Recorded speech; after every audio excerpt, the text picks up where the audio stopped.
ये इलेक्शन काफी अहम है। ये इलेक्शन बदलाव की लहर है, पूरे शहर के अंदर बदलाव चाहता है। मैं आपको देख रहा हूँ, ये आजाद नगर था, ये गुरुवार वार्ड था, जहाँ एक वक्त ऐसा था कि यहाँ के लीडरान की तोती पूरे शहर में बोला करते थे। यहाँ के लीडर को शेर आजाद नगर बोला जाता था, यहाँ के लीडर को शेर मालेगांव बोला जाता था। मैं गुलशेर पहलवान का भी दौर देखा, जब तक वो निहाल साहब के साथ रहे, मरते दम तक वो निहाल साहब के साथ रहे। उनका एक दौर था, पीस कमेटी की मीटिंग में जब वो खड़े होते थे तो पुलिस उनसे डरती थी, ऐसे जोर से वो तकरीर करते थे। और अल्हम्दुलिल्लाह हमेशा हक बात से बोलता था। ये हिम्मत, ये ताकत निहाल साहब ने यहाँ के लोगों को दिया था। और ये गुरुवार वार्ड निहाल साहब का गढ़ था। शान और शौकत गुरुवार वार्ड की जो थी वो निहाल साहब ने लाई थी। वो गुलशेर पहलवान साहब हो और उन्होंने लीडरान को जिंदा रखा था।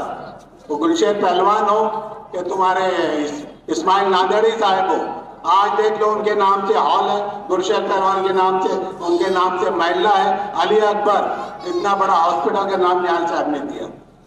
तो ये जिम्मेदारी, ये ताकत निहाल साहब वर्करों को देते थे, उनके वार्ड के लीडरों को देते थे, इसीलिए वो आज जिंदा है, उनका नाम जिंदा है। मगर उनके खानदान का देख लो, आज गुलशेर पहलवान का जहाँ तोते बोलता था, आज उनका खानदान गुमनामी की जिंदगी जी रहा है। इस्माइल नांदेड़ी कंटिन्यू कारपोरेटर हुआ करते थे जब तक जनता दल में थे, और आज उनका खानदान गुमनामी की जिंदगी जी रहा है। रफीक बोरिया जनता दल में था, रफीक बोरिया जनता दल में था, बहुत अच्छा कारपोरेटर था। युवा जनता दल में मैं अध्यक्ष था, मेरे साथ था, वो वाइस प्रेसिडेंट था, बहुत अच्छा काम करता था, बहुत अच्छा उसका नाम था। कारपोरेटर जनता दल के काम होने के बाद में भी उसको भरपूर ताकत देते थे, बजट देते थे, क्योंकि उसका साथ निहाल साहब का नाम जुड़ा था। उसके ऑफिस से धुआंधार, ऑफिस में बैठा करता था, इंसाफ करता था। 50 लोग उसके पास पंचायत लेके आते थे और वो इंसाफ करता था, पैरेलल अदालत चलाता था। ये उसका दौर था। मगर ये माजी आमदार शेख रशीद और आसिफ के साथ जब से वो गया, आज उसकी तुम हालत देख लो, क्या हालत कर दी उन्होंने। आज देख लो रफीक बोरिया खोटे धंधे के अंदर फंसा है, जुआ सट्टे के अंदर फंसा है। जहाँ पे वो इंसाफ करता था, जो कुर्सी पे बैठ के वो अदालत चलाता था, जहाँ पे लोग उसको इज्जत से देखते थे, वहां से उसको पुलिस घसीट के लेके जा रही। जुर्मों में इतना बढ़ रहा है कि पुलिस उसको घर से मारते लेके जाती। हर दूसरे तीसरे दिन उनके घर पे छापा पड़ता। ये आजी माजी आमदार की देन है। अब्दुल मालिक मेरे काफी नजदीक का है, मेरा छोटे भाई जैसा है, जनता दल में था। तुम देख लो, मेयर बना था मालिक, दबंग नाम जनता दल ने उसको दिया था। आज उसकी क्या हालत हो गई है। 5 साल 12 में भी वो कारपोरेटर रहा, क्या हालत हो गया उनकी। जनता दल हो कि निहाल साहब के फैमिली हो कि आज की समाजवादी हो, हमने लीडरों को बड़ा किया, लीडरों को इन्होंने बनाया। निहाल साहब, मुझे भी निहाल साहब ने लाया, मैं भी निहाल साहब की वजह से जनता दल में आया, और मैं जनता दल का युवा सदर रहा, कारपोरेटर रहा। मैं तो एजुकेशन के ग्राउंड का था, मगर मैं सियासत में निहाल साहब लाए, अल्हम्दुलिल्लाह मैं कामयाब हुआ। आज बिरादरी के नाम पे जोड़ा जा रहा है, बिरादरी के नाम पे रोया जा रहा है। आज बड़े बड़े खाने हो रहे, काफी लोगों को बुला बुला के बिरादरी की दुआई दे रही। अभी भी खाने चालू है माजी आमदार की, शेख आसिफ अभी भी दावत दे रहे हैं, बिरादरी को जोड़ने की बात कर रहे हैं। और जब बात आती बिरादरी की, तो जब क्या होता, शफीक एंटी करप्शन पे हमला हुआ वो कौन था, एजाज बेग पे हमला हुआ वो कौन था। मेरे घर पे फायरिंग हुई, मेरे घर पे रात के 3 बजे फायरिंग हुई, चारों तरफ से फायरिंग की। मेरे घर तो मेरे बीवी बच्चे भी थे। हाँ, जब बिरादरी की बात ध्यान में नहीं आती इनके। अब्दुल मालिक क्या था, अब्दुल मालिक क्या था, उसके ऊपर फायरिंग हुई, जानलेवा हमला हुआ। इनको तो बिरादरी के लोग पसंद नहीं। 14 से लेके 5 तक तो कभी उनको बिरादरी याद नहीं आई। 19 में जब आ रहे तो अभी उनको बिरादरी याद आ रही है इलेक्शन के टाइम, और सिर्फ इलेक्शन में बिरादरी याद आती।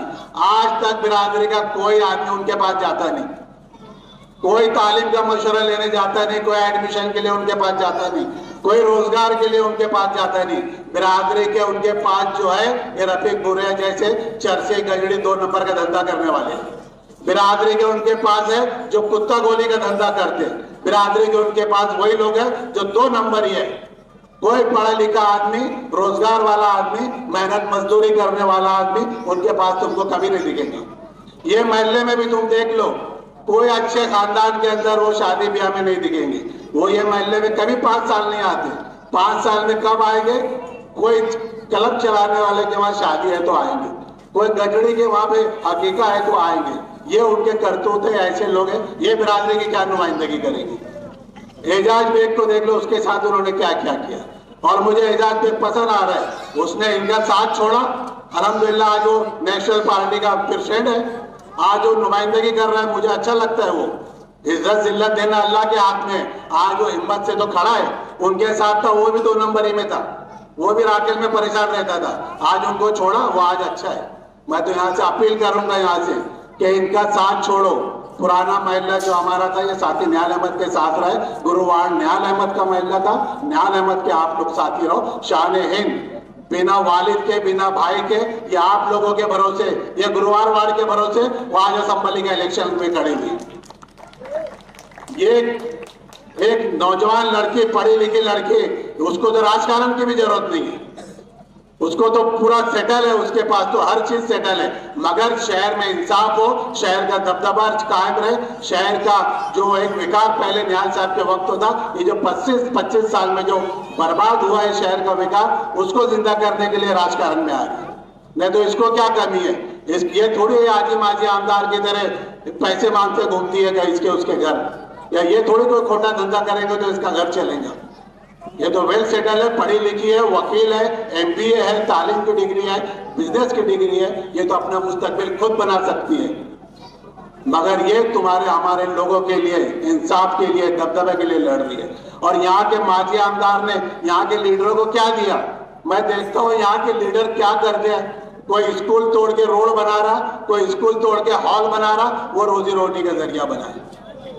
और क्या है तो इधर की संडास का महिला तेरा रहेगा, उधर की संडास का महिला मेरा रहेगा। ये मैं तो घिन आती है ऐसे लीडरों की। और उसके बाद भी आजी माजी आमदार की चमचागिरी करते। यूनुस खानवादे से तो मैं अपील करूंगा कि उन्होंने मुफ्ती मोहम्मद इस्माइल का साथ छोड़ना चाहिए।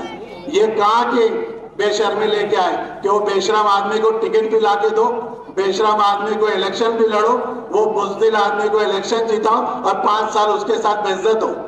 5 साल वो इनकी बेइज्जती करता, अभी भी टिकट लाके वो दे रहे। मैं यूनुस खानवादे को अपील करूंगा कि वो हिम्मत और बहादुरी जो लोग हैं, वो समाजवादी के लीडर शान हिंद है, मुस्तकिम डिग्निटी है, ये हमारे साथ आए और फिर देखो हम शहर को बदलेंगे। मुश्किल वक्त में मालिक पे फायरिंग होने के बाद में मुफ्ती साहब ने क्या किया? देवेंद्र फडणवीस ने बचा लिया, अजित दादा ने बचा लिया। अरे यार, तुम तो MLA थे, तुम तो हॉल में थे, तुम तो उसको वोट डाले। बात तो करते कि चीफ मिनिस्टर मेरा दोस्त है, मैं उसका जूता संभालता, फिर तुमने क्यों नहीं जो गुनहगार था उसको सजा दी है? ये तो ऐलान किए थे हमको हम्माल नहीं चाहिए, हमको हम्माल नहीं, हमको मास्टरमाइंड चाहिए। फिर क्या हो गया? हाँ, एक दबंग आदमी को घर पे बैठा दिया ये बुज़दिल MLA ने। मैं तो फिर बोलूंगा यूनुस खानवादे से, मुश्किल वक्त में बुज़दिलों से मशवरा नहीं करना, हिम्मत वालों के साथ रहना। ये आज मालिक हमारे साथ आएगा, जितने गुनहगार है हम किसी को नहीं छोड़ेंगे, ऐलान करके यहाँ से मैं बोलता हूँ।